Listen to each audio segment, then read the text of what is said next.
Trabalho, então, detalha o desenvolvimento de um sistema de diagnóstico médico criado pelo Grupo 40 no desafio tecnológico focado em inteligência artificial da FIA.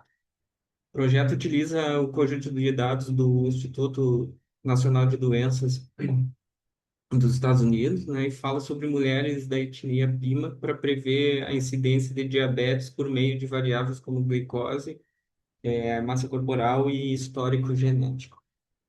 A gente iniciou, então, com a fase de análise exploratória dos dados, né, validando esse nosso dataset e percebemos que ele é bem pequeno, ele tem só 768 linhas, tá? 9 colunas e também está distribuído aqui de uma maneira desbalanceada, né? Com 65% de pacientes sem diabetes e 34,9% de pacientes como positivos, né, com diabetes. Também a gente viu que não tem dados nulos nesse dataset, nem valores duplicados. No entanto, a gente percebeu aqui, olhando na estatística descritiva do dataset, que existem valores mínimos gerados aqui, o que é impossível. Então, no pré-processamento, a gente vai tratar esses dados para preencher com a média, as informações. Também a gente verificou, né, a presença de alguns outliers. A princípio, a gente achou que devia manter esses outliers até pelo tamanho do dataset, né? A gente não diminuir mais ainda a massa de dados. Ah, percebemos também aqui uma curva normal, normalizada para algumas variáveis, o que já pode ser bom para o nosso ah, decorrer do projeto, né? Então, glicose, pressão sanguínea e massa corporal, a gente viu que forma um sino ali, com a característica de normalização. E também dá para ver aqui no histograma as barras zeradas com aquelas informações que a gente levantou antes ali. Então, na fase de processamento aqui, que vem logo a seguir, a gente faz a técnica de preenchimento dos valores zerados, né? Usamos a mediana e a média. Só que no final permanecemos com a média porque a mediana acabou dando um desvio padrão aqui para a insulina acima da média da insulina. Então, a gente resolveu escolher a média que está com o desvio padrão abaixo da média de insulina. Seguindo aqui, então, após esse tratamento, a gente fez novamente aqui a verificação de outliers e distribuição das variáveis que tinham mais valores zerados, e foi possível ver aqui que descolou do zero, né, e subiu as caixas do box plot aqui para cima. Então, a gente melhorou essas informações dentro da nossa base. Aqui a gente fez a distribuição, uma matriz de distribuição para ver como nossos dados se comportam, certo? E percebemos aqui que após o tratamento, né, os dados ficaram melhor distribuídos. A nossa matriz aqui de correlação mostra a importância aqui da variável glicose, né, com 49% contra a variável de saída nossa, que é o target outcome. Então, a gente percebe já que tem uma importância bem boa, né, para a predição, essa variável aqui. As outras que seguem, então, é a de gravidez, né, número de gestação e massa corporal. Treinamos, então, 4 modelos: regressão logística, KNN, árvore de decisão e floresta aleatória. Aqui, para não se estender muito, a gente vai falar só sobre a floresta aleatória, tá? A gente usou as mesmas técnicas para todos eles, antes do treinamento e durante o treinamento. usando validação de de, de curva de validação e, e estimadores. Então, aqui a gente percebe esse gráfico com uma distância alta, né, entre a linha da validação e a linha de treino, o que representa overfitting, mas para o Randall Forest isso não faz muita diferença. Então, a gente vê que o modelo alcança um platô de acurácia ali por volta dos 77%, né?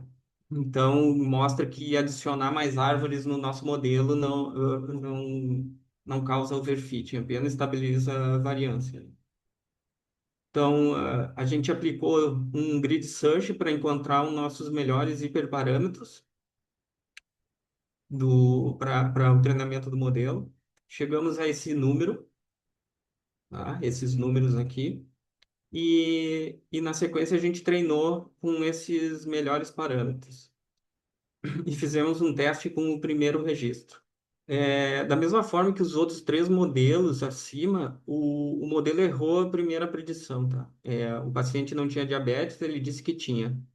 Tá? Então, o PROBA determinou que a chance de não ter diabetes era de 32% e ter diabetes 68%. Usamos aqui o SHAP para fazer o gráfico de força, para ver como as variáveis estão agindo sobre a decisão, né? Então, é um gráfico bem importante, bem interessante. O, a gente vê que o gráfico pega a glicose, a idade e o número de gestação e joga a probabilidade para a direita. A linha vermelha está mostrando isso. Para longe do valor base ali, que é de 0,3452 e a massa corporal tenta fazer com que o modelo volte, né? Protegendo o paciente, né? No caso. Aqui a gente vê a importância das variáveis, então as mais importantes são as três primeiras ali, como a gente já viu lá na análise exploratória. Esses três preditores são os que mais têm importância no nosso modelo. Aqui a gente vê então mais um gráfico do Shepley para ver o sumário de variáveis e o quanto eles influenciam no modelo, né? A importância deles para o modelo.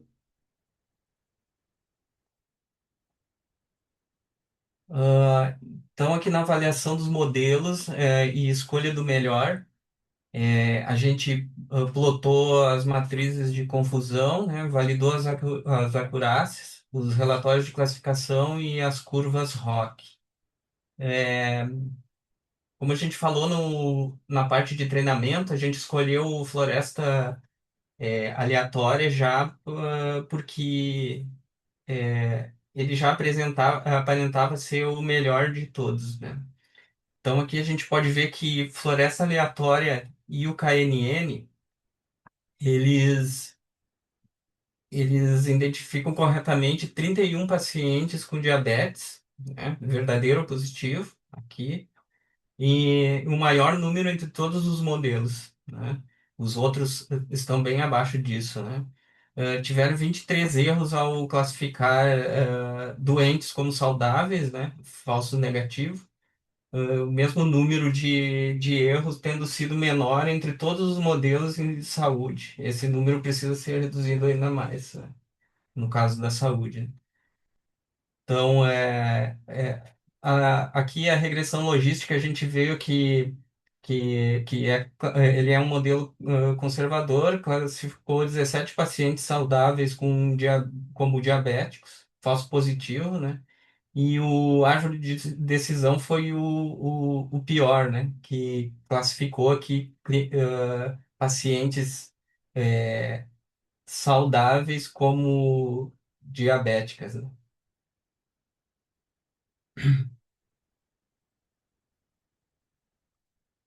No relatório aqui das nossas características, a gente, das acurácia e classificação, a gente viu que a acurácia melhorou ao longo dos treinamentos, né? Passou de 68 da árvore de decisão para 75,3 da floresta aleatória.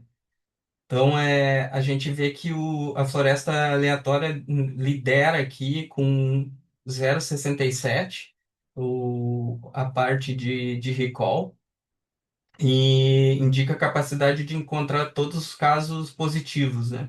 Na parte aqui de diabetes. O KNN e a floresta aleatória aqui são os melhores, né? Mas eles ficam empatados ali em 574. É, a gente vê que tem um desequilíbrio aqui, né, na nossa base. Então, como a gente já tinha visto antes lá em cima. A curva ROC aqui,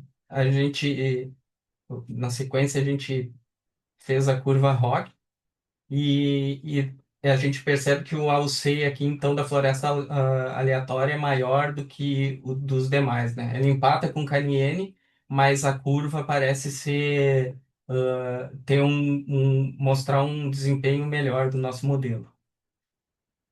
Então, aqui a conclusão que a gente teve na validação é que a árvore de decisão foi regressão. Floresta aleatória foi o melhor, com 75% de acurácia, né? É o mais equilibrado, o melhor modelo global. Só que ficamos abaixo de 80, então a gente tentou aqui melhorar o nosso modelo, né? Então a gente usou a técnica de Smoot para fazer essa validação. Então a gente repetiu, aplicou o Smoot na nossa base de treino e repetiu novamente todo o processo de treinamento do modelo, tá? Então aqui antes do Smoot aqui a gente tinha o desequilíbrio que a gente tinha visto na nossa base de treino, né? 400 indivíduos com 100 diabetes e 214 com. Após a aplicação do Smoot aqui, a gente emparelhou 50-50 aí, né? Então, novamente, a gente aplicou aqui a validação da curva. Dá para notar aqui que subiu a linha de validação acima de 80, e só que a parte sombreada aumentou, né? O que pode indicar vício do modelo aí, né? E overfitting. Aplicamos de novo o grid search, ele mudou os parâmetros para nós, né, para melhorar, e disse para nós aqui que a acurácia para aquele treinamento teria 82%. A gente percebe que mesmo com o SMOT, o modelo continuou errando e também continuou com a mesma percentual anterior aqui nas forças, né, no gráfico de força. A importância mudou um pouco aqui das variáveis. Também a gente notou aqui que a distribuição ficou mais compacta, né, após essa aplicação da técnica. A matriz de confusão aqui, a gente vê que a gente diminuiu aqui a informação dele dizer que, que o paciente não tem diabetes, né? E, e aqui é nosso relatório de classificação, ele também mudou. Ele melhorou o recall de 0,57 para 0,67, né? O modelo deixava passar 43% antes e agora ele melhorou. A precisão caiu, né? É o pênalti que se pagou pela aplicação da técnica. E o F1 score subiu um pouquinho aqui. A curva ROC ela diminuiu, a gente perdeu aqui pontos percentuais na curva ROC, e então a gente verificou que o modelo, mesmo com a aplicação da técnica, ele ficou abaixo do esperado. Então, concluindo, né, a gente escolheu a floresta aleatória como o melhor modelo para nossa solução. O Sem Smoke aqui, ele foi o melhor aplicado. KNN em segundo e a regressão em logística em terceiro. Árvore de decisão, um desempenho muito baixo. E mesmo a gente tendo aplicado a técnica de desmonte, a gente não conseguiu elevar a acurácia, né, para ficar entre 80% e 85%.